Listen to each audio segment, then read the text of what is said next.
Section 83. Mahamate then asked the Buddha, "May the Bhagavat please explain the essential distinguishing characteristics of the five dharmas, the modes of reality, the forms of consciousness, and the two kinds of no-self? For as I and the other bodhisattvas distinguish these during the sequence of stages, we will penetrate the teaching of every Buddha. And by penetrating the teaching of every Buddha, we will eventually reach the realm of a Tathagata's own realization." The Buddha said, "Listen carefully, Mahamate, most carefully, and think about what you hear." Mahamate replied, "May we be so instructed."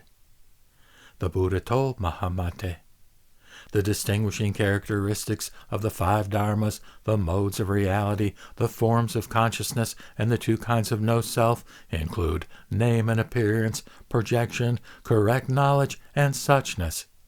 As practitioners cultivate these and reach the realm of personal realization of Buddha knowledge, they transcend views of eternity and annihilation, and existence and non-existence, and dwell in the bliss of meditating on what is present and what appears before them.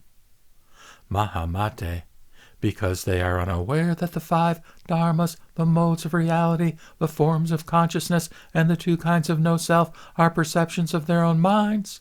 Fools imagine their external existence, but not the wise." Mahamate asked the Buddha, "Bhagavan, why do fools give rise to projections and not the wise?" The Buddha told Mahamate, "Fools let their thoughts wander among the names and appearances of convention to which they are attached. And as they wander among the multitude of shapes that appear, they fall prey to views and longings concerning a self and what belongs to a self, and they become attached to excelling. And once they are attached, they are blinded by ignorance and give rise to passion. And once they are inflamed, the karma produced by desire, anger, and delusion accumulates. And as it accumulates, they become enveloped in their own projections, like silkworms in cocoons, or submerged in boundless states of existence in the sea of birth and death, as if they were on a water wheel.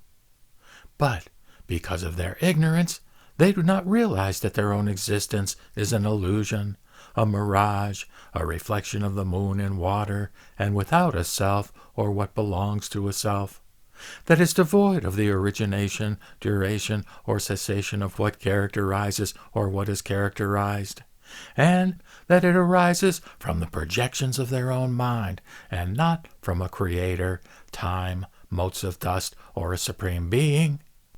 Thus do fools wander among names and appearances. Mahamate, as for appearance, what appears to visual consciousness we name form.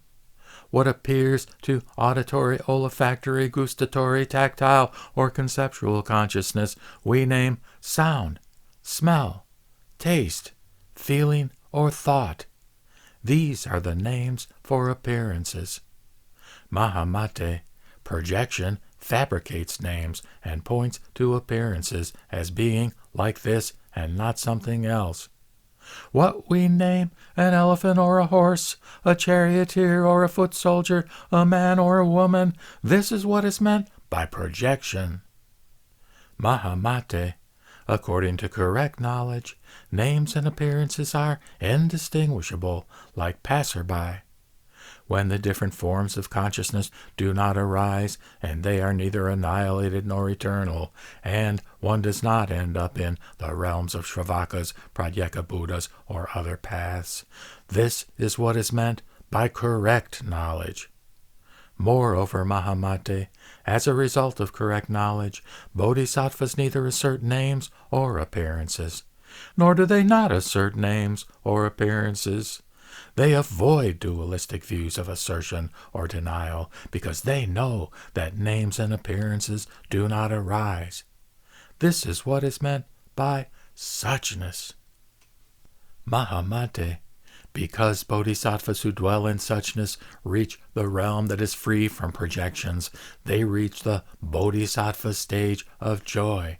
And once they reach the bodhisattva stage of joy, they leave the false realms of other paths forever and dwell in transcendent realms, where they become proficient in distinguishing the characteristics of all dharmas as illusory, including the characteristics of the realm of personal realization, and where they see their nature as different from their characteristics while remaining free from projections, and where they eventually reach the Dharma cloud stage, and therein the full unfolding of samadhis, higher powers, masteries, and spiritual faculties. And upon reaching the Tathagata stage, the light of their various transformations radiates like the moon on the water, and brings beings to maturity by teaching them in accordance with their desires and understanding, as they thereby fulfill the 10 inexhaustible vows. A Dharma body that transcends the products of thought, this is what bodhisattvas who dwell in suchness obtain. Mahamate then asked the Buddha, Bhagavan, are the 3 modes of reality part of the 5 dharmas, or do they each have their own independent characteristics? The Buddha told Mahamate, the 3 modes of reality, as well as the 8 forms of consciousness and the 2 kinds of no-self, are all included in the 5 dharmas. Mahamate, name and appearance are the imagined mode of reality. Mahamate, because the mind and what belongs to the mind are dependent on projection for their existence, and arise together with name, just as do the sun and its rays, and because they are supported by the differentiation of their various appearances, they constitute the dependent mode. And Mahamate, because correct knowledge and suchness are indestructible, they make up the perfected mode. Moreover, Mahamate, the projections that are the perceptions of one's own mind are of 8 kinds, namely, those of the repository consciousness, the will, conceptual consciousness, and the 5 forms of sensory consciousness. But their appearances are not real, because they are projections. And when the twofold grasping of a self and what belongs to a self ceases, the 2 kinds of no-self arise. Thus, Mahamate, the sequence of stages that lead Shravakas, Pratyeka Buddhas, Bodhisattvas, and Tathagatas to the self-realization of Buddha knowledge, and all the teachings of Buddhas are included in the 5 dharmas.